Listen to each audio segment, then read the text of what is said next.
오늘 말씀에 보면은 예수님께서 한 마을에 들어가셨다라고 이야기를 합니다.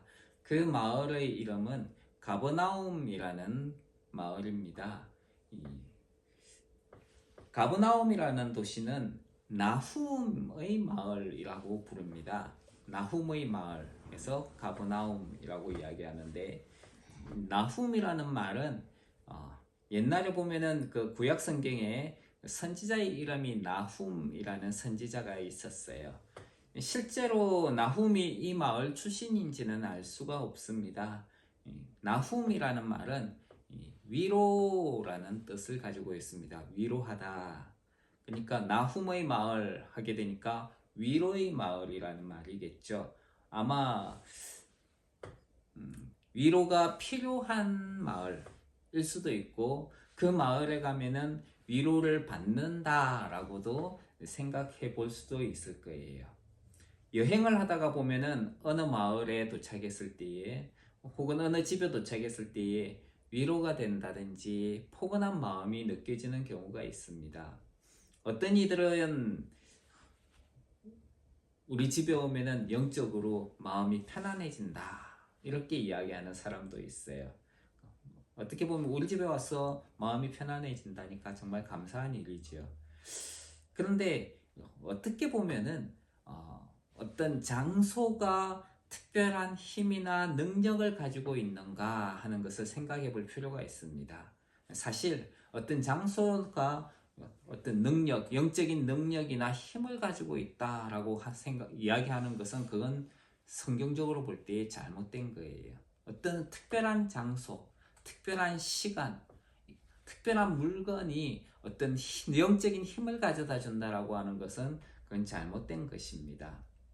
하나님과의 영적인 관계에서 그런 것들은 사실은 잘못된 것들을 우리에게 가져다 주는 것들이 많이 있어요. 특별히 기도할 때에 새벽 시간이 기도가 더 잘 된다든지, 그거는 우리 생각일 뿐입니다. 특별한 시간에 기도가 더 잘 되고 하나님께서 더 잘 들어주신다, 그건 그렇게 생각하는 것은 우리 생각일 뿐이지, 특별히 그것이 더 영적인 시간이 있는 것은 아닙니다. 마찬가지로 시간만이 아니라 물질에 있어서도 마찬가지예요. 어떤 더 영적인 물건이 있는 것도 아닙니다. 예를 들면 십자가 목걸이 같은 거 있죠. 십자가가 있으면 귀신이 두려워서 떤다, 그래서 십자가 모형이 특별한 능력이 있다라고 이야기를 합니다. 하지만은 그런 것들이 어떤 특별한 능력을 가져다 주지는 않습니다. 또 어떤 사람들은 특별한 장소를 강조하기도 합니다.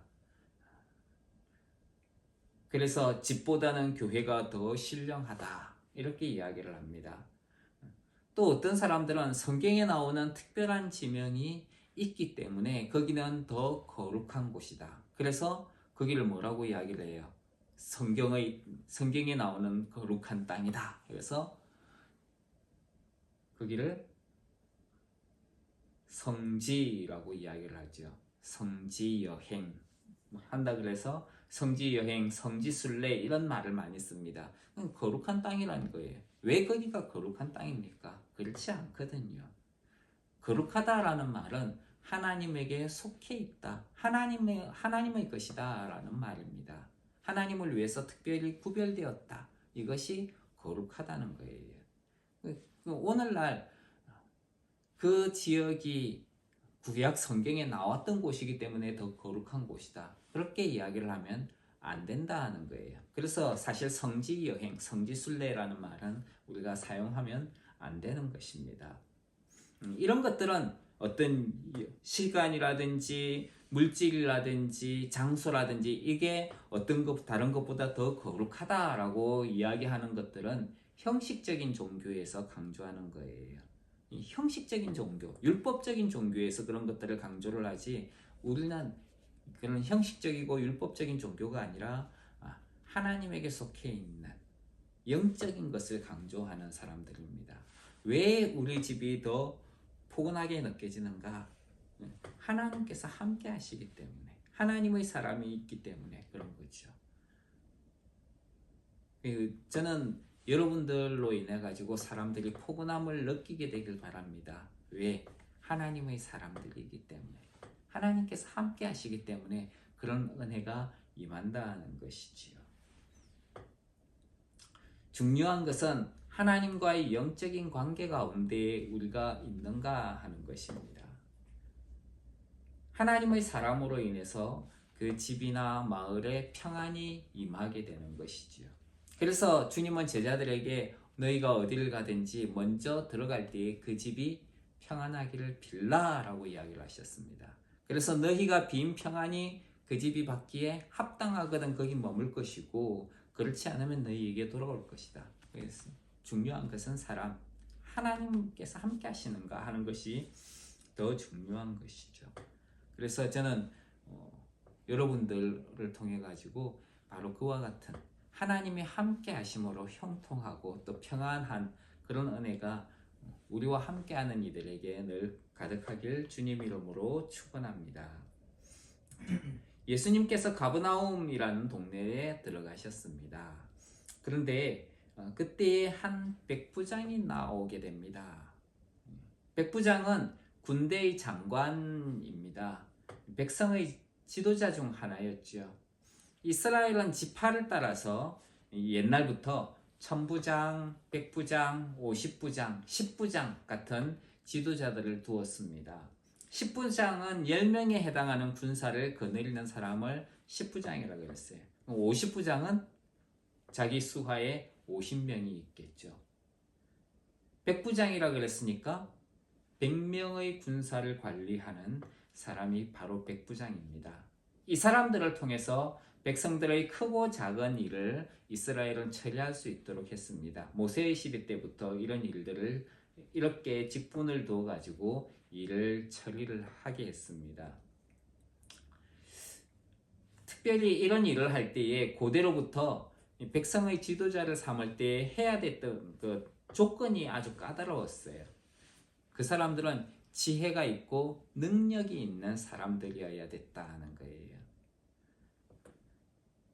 그래서 출애굽기 18장 21절에 보면은 제덕이 겸전한 사람이라고 표현을 했어요.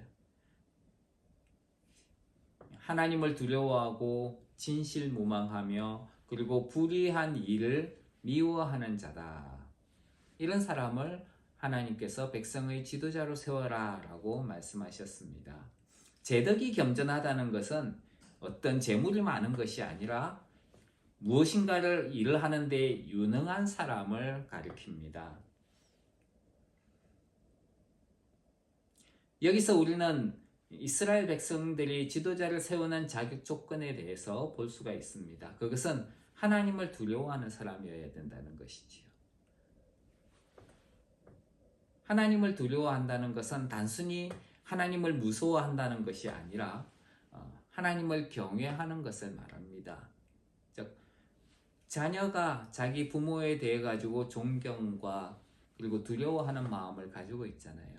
그와 같은 마음으로 하나님을 대하는 것을 하나님을 경외한다라고 이야기를 합니다. 또 이스라엘의 지도자가 되려면은 하나님을 경외하는 사람일 뿐만 아니라 그는 진실한 사람이어야 됐습니다. 이것은 다른 사람을 대하는 태도에 대한 거예요. 다른 사람들을 진실한 태도를 가지고 대하는 거예요.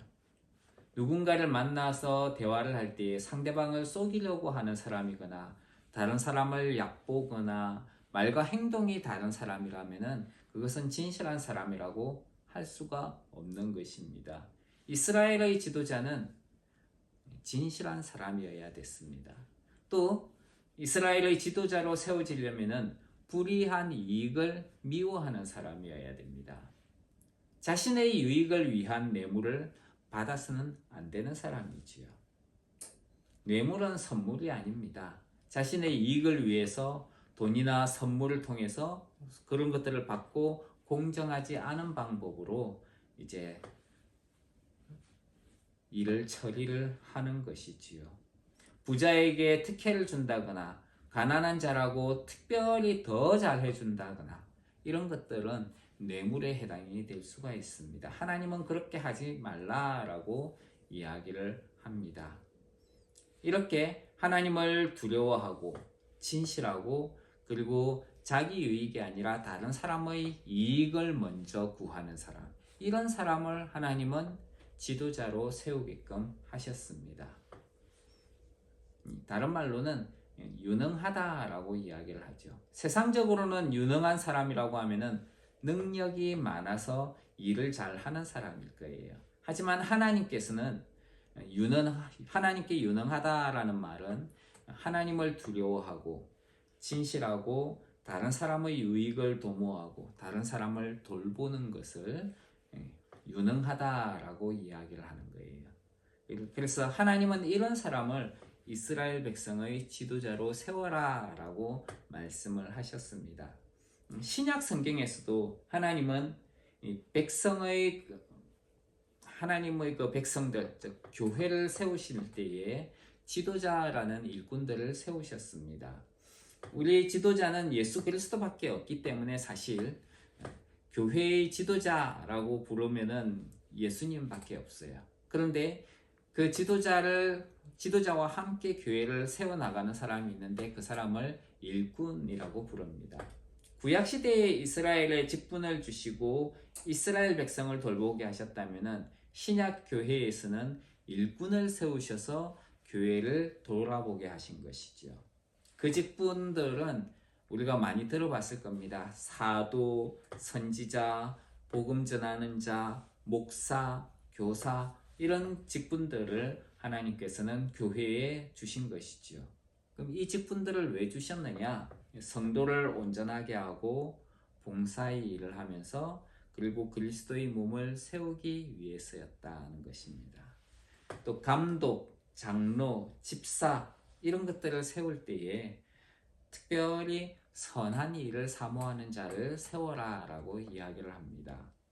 교회를 돌보는 감독과 집사의 직분에 대해서 성경 디모데전서에서는 무려 11절에 걸쳐서 이야기를 하고 디도스에는 3절에 걸쳐서 그 자격을 설명하고 있는 것을 보게 됩니다. 이와 같이 이스라엘의 지도자들은 지도자를 세울 때에 그 사람이 세상적으로 유능한 사람이 아니라 하나님께서 보시기에 유능한 사람을 세웠다는 것입니다. 그런데 그 사람들 중에는 이제 1000부장, 50부장, 100부장 뭐 이렇게 군사를 관리하는 백성의 지도자들이 있었다는 것이죠. 그런 지도자들, 이스라엘의 지도자지만은 또 이탈리아 군대의 지도자들이 있었는데 이 사람들은 또 백부장, 그 중에서 100명의 군사를 관리하는 백부장이라는 사람이 있었어요. 자, 이 가브나움을 방문하신 예수님께 이탈리아 군대의 백부장이라는 사람이 이제 나오게 되는 것이죠. 사실 여기에서는 이탈리아 군대인지 유대인인지 말이 없습니다. 그냥 한 백부장이 나왔다라고 이야기를 합니다. 자, 그 백부장이 예수님에게 이야기를 합니다. 뭐라고 이야기를 하느냐 하면은 중풍병이 걸려 집에 누워있는 자기 하인을 고쳐달라는 것이었어요. 내 하인이 중풍병으로 집에 누워 몹시 괴로워하나이다. 백부장의 말은 비록 자신의 하인이지만은 그 하인에 대해서 어떻게 생각하고 그를 대하는가 하는 것을 볼 수가 있습니다. 비록 하인이라도 자기에게 속한 사람의 아픔과 형편을 이해하고 돌보는 사람이었다는 것이죠. 오늘날 그 주인이라는 사람들을 보면은, 지도자라는 사람들을 보면은 자기하고 상관없으면은 자기 아래에 있는 사람이라든지 어떤 사람이든지 나 몰라라 하는 경우가 참 많은 것 같아요. 근데 우리는 그렇게 해서는 안 된다는 것이지요. 특별히 또 하나님께서 지도자로 세우실 때에 유능한 사람을 세우라고 하셨죠. 거기에서 유능하다는 제일 마지막 부분에 뭐였어요?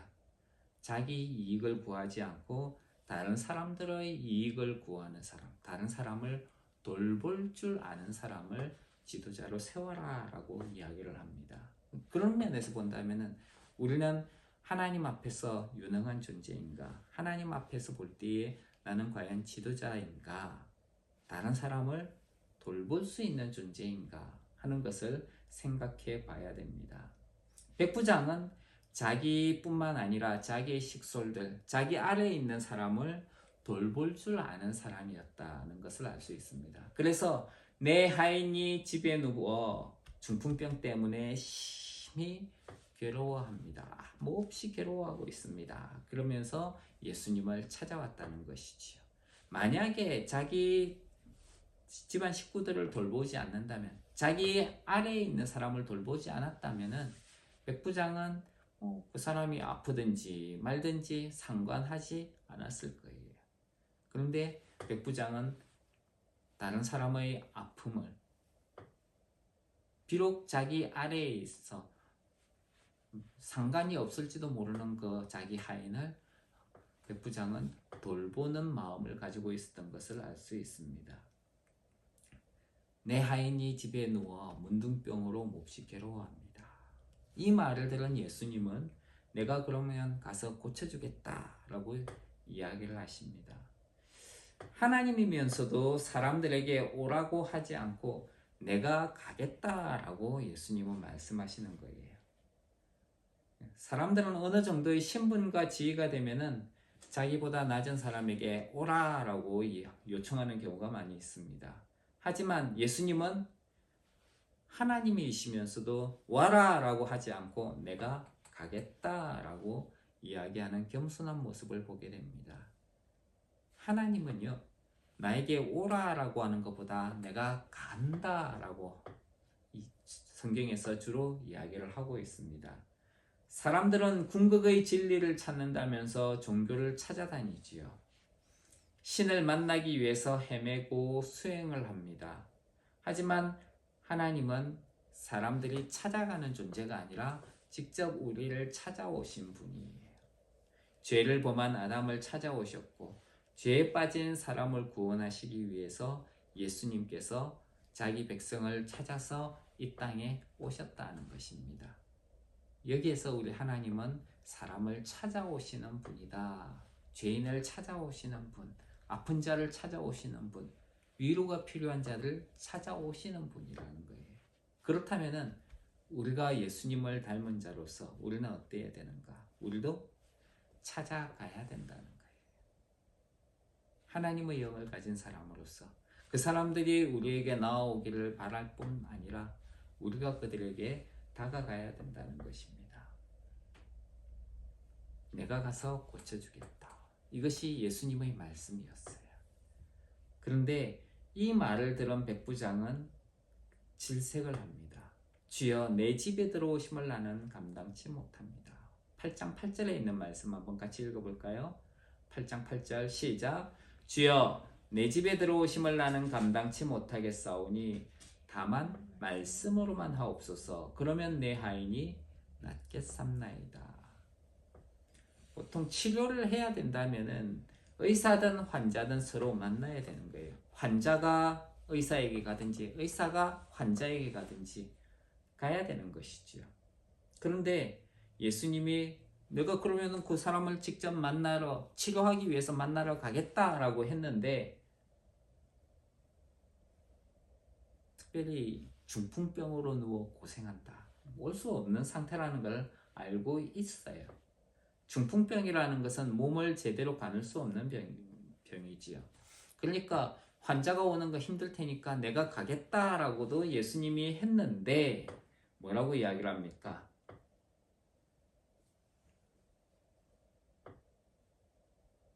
주님 들어오지 마십시오. 나는 당신이 우리 집에 들어오는 것을 감당할 수가 없습니다. 이 하인은 사실 쉽게 말해서 하인이지 종이라는 표현이에요. 종은 주인이 시키는 일을 해야 먹고 마실 수 있습니다. 몸이 아파 누워 있다면 먹고 마시는 것에 큰 문제가 생기는 것이죠. 이 백부장의 하인은 지금 생존의 문제에 직면해 있는 거예요. 일을 못하니까 먹고 살 방법이 없는 것이죠. 하인이 일을 하지 않고 집에 누워 있다는 것은 주인에게 큰 피해를 끼치는 것입니다. 그것은 하인에게 있어서 많은 불편과 부담을 가지기에 충분합니다. 이런 것을 하인이 스트레스를 받는 것이죠. 중풍병으로 고생하는 백부장의 하인은 많은 스트레스 상황 가운데 직면해 있다는 것을 알 수 있습니다. 어떻게 보면은 극심한 스트레스와 외상후 장애 PTSD를 가지고 있는 거예요. 그렇다면은 이 중풍병을 고쳐야 되는데 예수님이 찾아가겠다. 내가 그 사람 만나겠다. 근데 백부장은 아니요, 오시지 마십시오.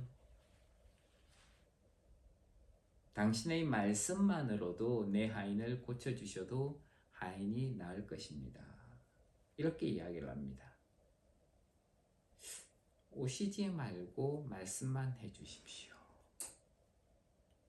인간적인 생각으로는 왜 그는 예수님의 방문을 꺼리는 것일까 생각해 보게 됩니다. 어쩌면 자기나 하인이 있는 곳이 노출되면은 사람들에게 저 사람 평소에 행실이 나빴어 했던 그 지적질을 노출될 수 있지 않을까 하는 불안감일 수 있습니다. 혹은 예수님의 방문을 위해서 손님을 맞이하듯 준비를 해야 될 것이 너무 많은데 집안이 너무 누추해서 불편해서 예수님을 대접하기에 부족할 것이다 라고 생각했을 수도 있습니다. 예수님 오지 마십시오. 왜 가면 안 되느냐? 백부장이 그 다음에 한 말은 아주 충격적인 이야기입니다. 9절에 있는 말씀입니다. 한번 읽겠습니다. 9절 시작. 나도 남의 수하에 있는 사람이요 내 아래도 군사가 있으니 이들어 가라 하면 가고 저들어 오라 하면 오고 내 종들어 이것을 하라 하면 하나이다. 자기 아래에 군사가 있다는 거예요. 자기 아래에도 자기 위에도 사람이 있고 자기 아래에도 사람이 있는데 가라 하면 가고 오라 하면 오고 하라 하면 한다. 시키는 대로 한다는 것이지요. 군대에는 계급이라는 것이 있습니다. 계급이 깡패라는 말도 있지요. 높은 계급을 가진 사람이 자기 아래 계급에 있는 사람에게 무엇인가를 명령을 하면은 반드시 따라야 됩니다. 백부장은 자기 위에 상관이 있다라고 이야기를 합니다. 그리고 백부장의 경험에서 나온 말을 이야기를 합니다. 내 아래도 군사가 있으니 이들어 가라 하면 가고 오라 하면 오고 하라 하면 합니다. 내 아래에 있는 군사들도 종들도 그렇게 말을 하면은 내가 말을 하면은 듣습니다. 근데 예수님은 누구십니까? 하나님 아니십니까? 군대 조직보다 더 월등한 조직을 창조하신 하나님이세요. 이 세상을 창조하신 하나님. 예수님과 세상의 관계에 대해서 백부장이 정확하게 이해를 하고 있는 거예요. 자기 집에 오실 필요까지 없습니다. 예수님 당신이 하나님이신데 말씀만 하시면 내가 군사에게 내 아래에 있는 사람들에게 말만 하면 그들이 움직이듯이 예수님 당신도 말씀만 하시면 이 세상에 있는 모든 것들이 그대로 이루어지게 됩니다. 그러니까 굳이 오실 필요가 없는 것입니다. 예수님을 백부장은 하나님으로 인정하고 있었다는 거예요. 이것이 백부장에게 있어서 아주 중요한 믿음이에요.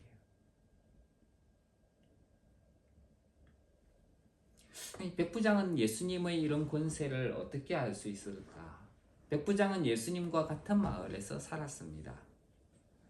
예수님께서 병자를 고쳤다는 것을 백부장은 이미 알고 있었어요. 마태복음 4장 13절에 보면은 예수님이 가버나움에서 살고 계셨다라고 이야기를 합니다.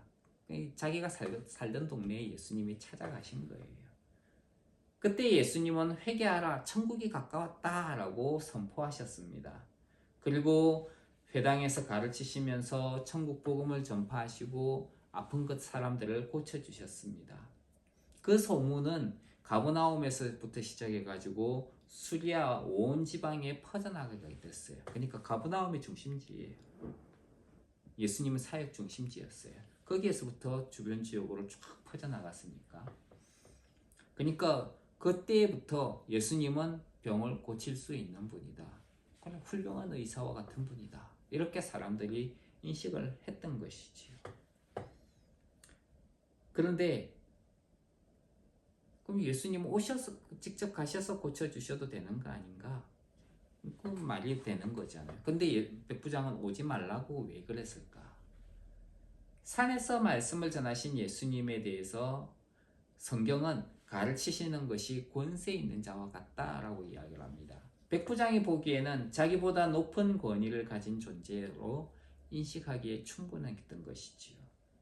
그 권세는 서기관과 같지 않은 권세고 서기관들이 가르치는 것보다 더 높은 권세에 속해 있는 것이었습니다. 예수님이 단순히 율법을 가르치는 존재보다 더 높은 권세를 가진 분으로 알 수 있기에 충분했던 것이죠. 또 백부장은 자기보다 아래에 있는 하인을 보내서 예수님을 모셔오라라고 하지 않았습니다. 보통 이제 누군가를 모셔오라라고 할 때에 누구를 보내느냐에 따라서 그 사람의 수준이 정해지는 거예요. 손님의 수준이 정해집니다. 만약에 어린아이가 우리 집에 찾아왔다 그러면은 어린아이 영인이 같은 사람을 보낼 거예요. 데리고 들어와라. 만약에 정말 귀한 손님이 들어왔다면은 집안의 가장이 가가지고 그 손님을 맞이를 할 겁니다. 예수님을 만나기 위해서 내 하인의 병을 고쳐달라고 할 때에는 어쩌면은 하인을 보냈을 수도 있어요. 그런데 백부장은 하인을 보낸 것이 아니라 본인이 직접 찾아옵니다.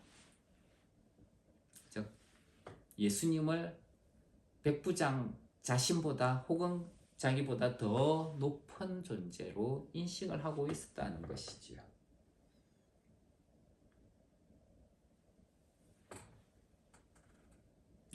즉 예수님의 가르치심을 통해서 천국의 권세를 가지신 분으로 이미 인식하고 있기에 충분했습니다.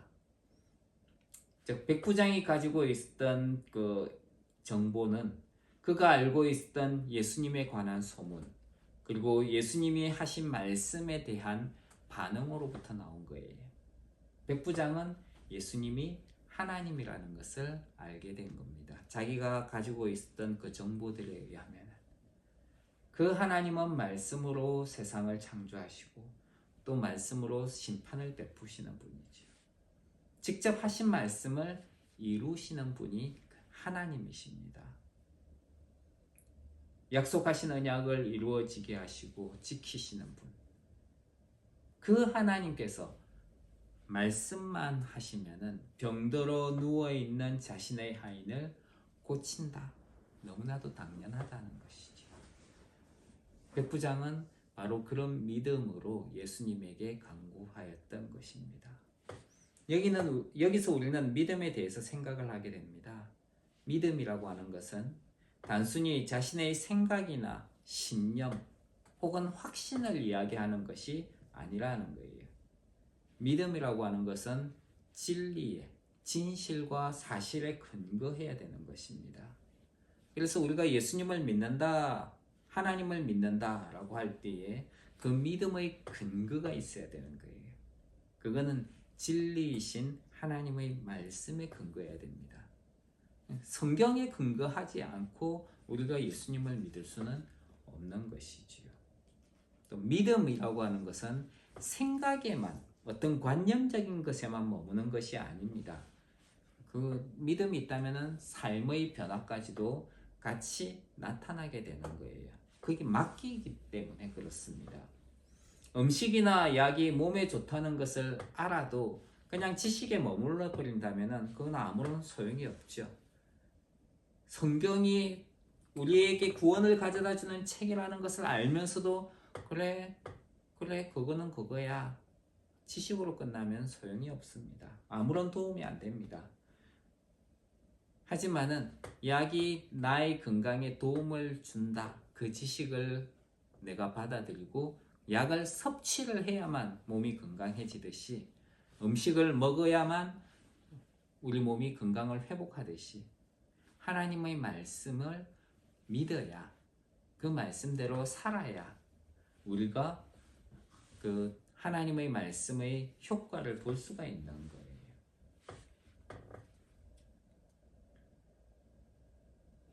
그렇기 때문에 내가 그 하나님의 말씀에 대해서 어떻게 반응하는가 이것이 중요한 것이죠. 이것을 믿음이라고 이야기합니다. 음식을 놓고서 내가 어떻게 반응하느냐 그걸 먹느냐 그 음식이 주는 효과를 나는 받아들이는 거예요. 이걸 먹으면은 배가 부르다. 이 약을 먹으면은 건강해진다. 그것을 지식으로만 아는 것이 아니라 그래서 내가 그걸 어떻게 반응하는 거예요. 내가 운동을 하면은 건강해진다. 지식적인 거예요. 근데 안 하면은 소용이 없죠.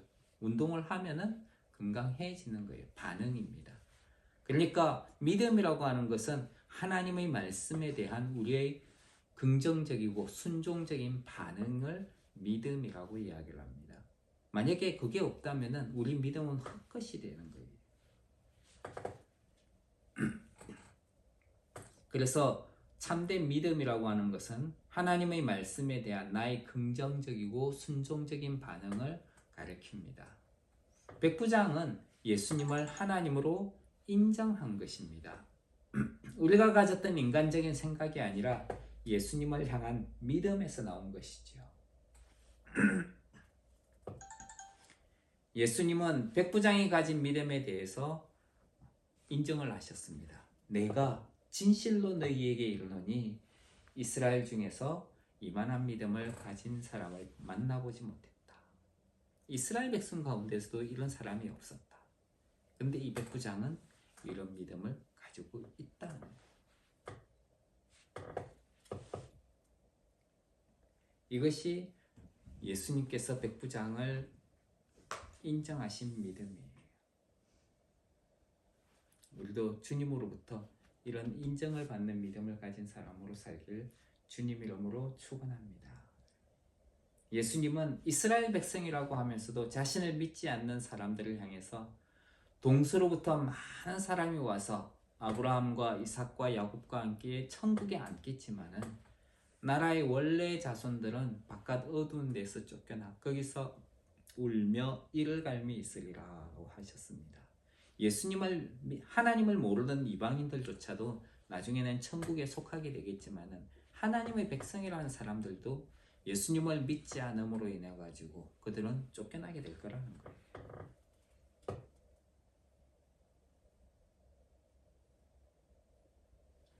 예수님은 백부장에게 이야기를 합니다. 가라, 네 믿은 대로 될지어다. 가라, 백부장의 집으로 가라는 것이죠. 네 집으로 들어가라. 그 집에는 아픈 하인이 누워있는 곳입니다. 근데 거기에 가라. 그러면은 하나님께서 네가 믿음으로 행한 것의 그 결과를 보게 하실 것이다. 자기 생각이 아니라 올바른 믿음으로 반응하는 우리의 삶이 되길 주님 이름으로 축원합니다. 우리가 믿음의 발걸음으로 나아갈 때 비록 같은 장소이고 같은 상황인 것 같지만 전혀 새로운 하나님의 은혜를 누리며 경험하게 될 것입니다. 기도하겠습니다. 하나님, 우리가 백부장의 믿음을 통해서 우리의 믿음을 한번 돌아보며 생각하게 됩니다. 우리가 올바른 믿음을 가지고 하나님 앞에 하나님의 말씀에 긍정적이고 올바로 순종하며 적응하며 반응하며 하나님 뜻대로 행하는 사람들로 살아가게 하옵소서. 예수님 이름으로 기도합니다. 아멘.